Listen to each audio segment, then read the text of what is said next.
Yo, what's going on, YouTube? And welcome back to Goal Line Hockey. It's your boy, Kevin Forte. Guys, we are continuing our Stanley Cup playoff predictions here for the first round of the 2022 Stanley Cup playoffs. Let's go, baby. We are pumped and ready to go. Guys, we're pumped. You know why? Because we're talking about a great Central Division matchup. This one may be closer than the experts predict. We have the number one seeded Colorado Avalanche, just absolutely dominant. They win the Western Conference for the most points in the conference. And the Nashville Predators were the last team to make it into the playoffs here. They are the second wild card in the Western Conference. They didn't really end the season, I think, the way they would have liked. They have some interesting situations with their goalie situation, so we have a lot to cover here in this video. So let's start off with the head-to-head regular season matchups between these teams. It's actually a little bit maybe surprising to some of you, as the Nashville Predators were actually the more dominant team in the regular season series. The Nashville Predators went 2-1-1 during those 4 games against Colorado, so they picked up a point in 3 of those 4 games, and they also won 2 of those games. So kind of interesting to see how that kind of transformed here. Colorado is 1-1-2, so again, they also picked up 3 points in those 4 games. So this is a very close matchup in terms of their regular season head-to-head matchups. I think this is going to be a good one here. Looking at their stats in terms of goals for and goals against per game this season, very dominant for the Colorado Avalanche, as you would expect. Top 10 in both goals for and goals against. They're 4th in the NHL for goals for this season, so they do put up a lot of points, and that's pretty noticeable. I definitely saw that in the game I went to against the New York Islanders. They scored 6 goals against the Islanders in the game I went to, and shout out to the Avs fans. There were a lot of fans from Colorado at UBS Arena, probably checking out the new arena. With that out of the way, Colorado, man, they are very good in those categories. But you know what? Don't count out Nashville. They've been more middle of the pack, though. 15th in the, actually 13th in the NHL for goals for, 16th in the NHL for goals against. So that's kind of what you're looking at there.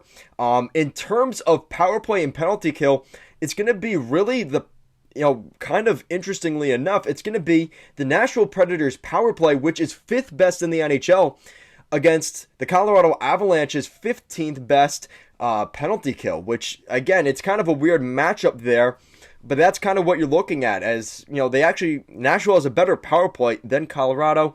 Again, come playoff time, I don't know how much that's necessarily going to mean, but it is something to consider here. Looking at the star players for each team, Colorado, you can name off 5 or 6 guys. But Mikko Rantan was the leading goal scorer for the Avalanche this season. Had Nathan MacKinnon not gotten injured, he probably would have been there as well. Cale Makar has been incredible as well for the Avalanche. But the main guy we're looking at today, Mikko Rantanen, like I said, the leading goal scorer. Those are the guys to watch for the Avalanche. And that's, again, where things get a little bit hairy here for Nashville, because Roman Josi, and no discredit to guys like Matt Duchene and Mikael Granlund and those depth guys that came in, they played incredible this season. But Roman Josi has carried this hockey team. He has been so good for them, and it's really, it's almost lunacy if he doesn't win the Hart Trophy. I think there's going to be so many guys that could win it this year. But in terms of most valuable player to their team, if we're going off of what the award is, it has to go to Roman Josi. I really don't see how it doesn't. But that's my take on it. I think Roman Josi has been incredible for them this season. Kind of whacking it for him, but he has been so good for them. And I think, what you get in Roman Josi, again, especially when we talk about, Colorado and Cale Makar and other really good defensemen, maybe Josi doesn't win the Norris Trophy, but I think MVP or the Hart Trophy, you don't see defensemen win that a lot. I think this is the year we see a defenseman get it. I would really hope so. And again, it probably will go to a guy like Austin Matthews. In his own right, has been incredible. I think Josi, very underrated in that regard. So let me know what you guys think of that. So now we get to an interesting thought here in terms of the goalie matchup. So this is kind of weird because we're looking at UC Saros, who has played 67 games this season, but Juice got hurt at the end of the season. He has a lower body injury, and Saros will not play Thursday. So he didn't play Thursday and Friday against Colorado and Arizona. So he is kind of in a spot right now. We don't really know how long he's going to be out. You would hope he's back for game 1 of the playoffs. I mean, I hate to say it, David Rittich did not play well, unfortunately, in those last couple of games, and his save percentage at the end of the season was below 900. He's giving up almost 4 goals per game throughout his time this season, so that is very concerning, and that is something where if Juice isn't back, that could be a problem here for the Nashville Predators. With that said, look at his teams individually. The Avalanche, tons of superstar talent. I mean, talk about another guy that could be in the Hart Trophy conversation. Nazem Kadri, unbelievable for the Avalanche this season. Maybe not recently as much, but he still had an immaculate season. Gabe Landeskog is very good. Obviously, Nathan MacKinnon, Mikko Rantanen, Kel McCarr, Devon Toews, who probably isn't getting enough love there. I think in Colorado he is, but from the rest of the league, I don't know how much love Devon Toews is really getting. He's actually been very, very good for the Colorado Avalanche, playing alongside a pretty good hockey player there in Kel McCarr. So that's a really interesting one to watch there. Amazing special teams, like I said, but they're lower than the Predators in terms of power play. So kind of interesting to see how that will play out in the playoffs. Kemper is legit, and I think that's really going to be the interesting matchup here. Is it going to be Saros versus Kemper or Rittich versus Kemper? Because I think that is going to play a huge part in how this series plays out. I hate to say it, I almost don't want to submit my bracket until I know if UC Saros is starting game 1 for Nashville. And it's kind of like, it's going to be a game time decision, I think.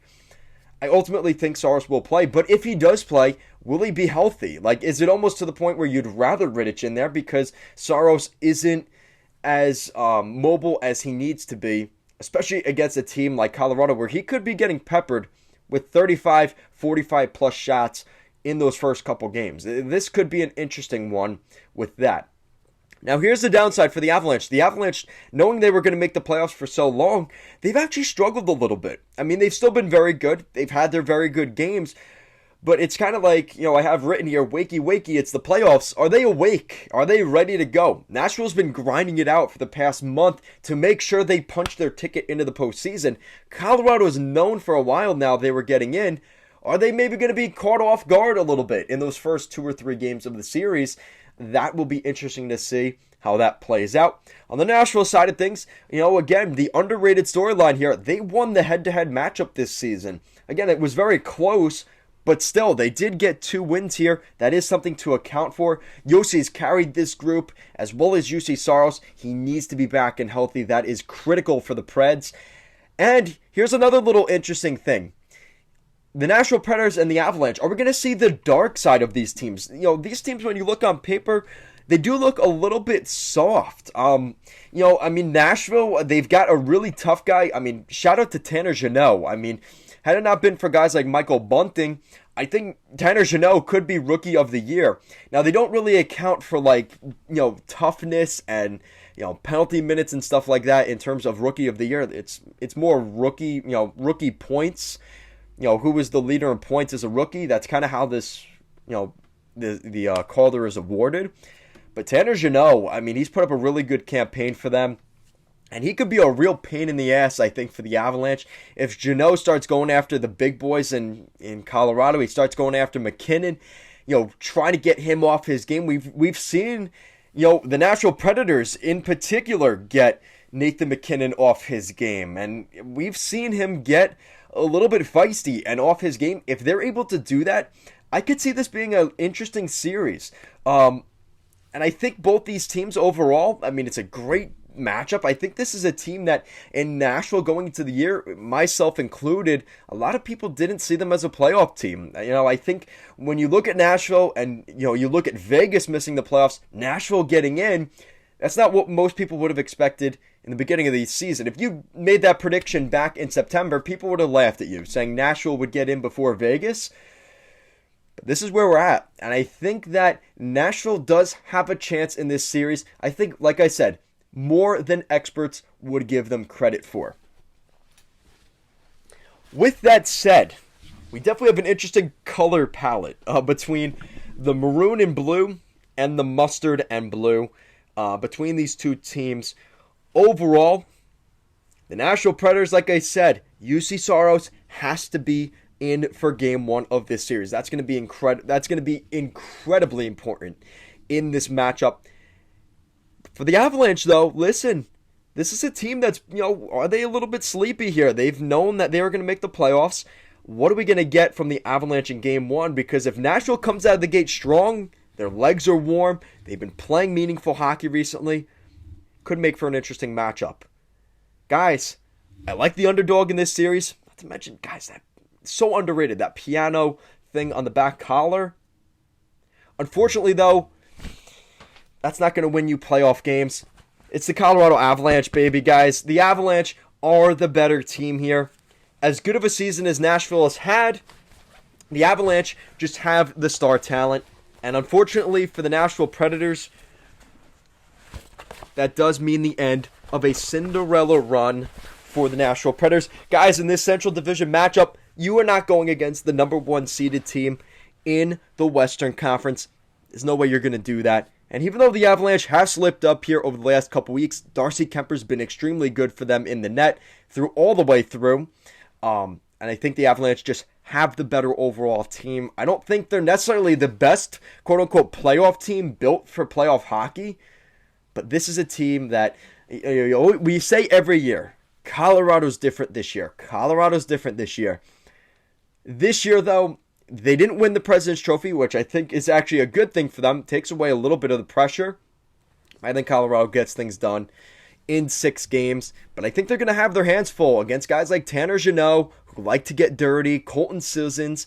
Nashville does have some guys that could get under the skin of guys like McKinnon and Rantanen. I think it's going to make for a really, definitely have popcorn in hand for this series, because I think there's going to be some rough stuff after the whistle. But like I said, Colorado overall the better team, the more firepower. Colorado in 6 games. Guys, let me know what you think in the comment section down below. Who do you think takes home this first round series in the Central Division?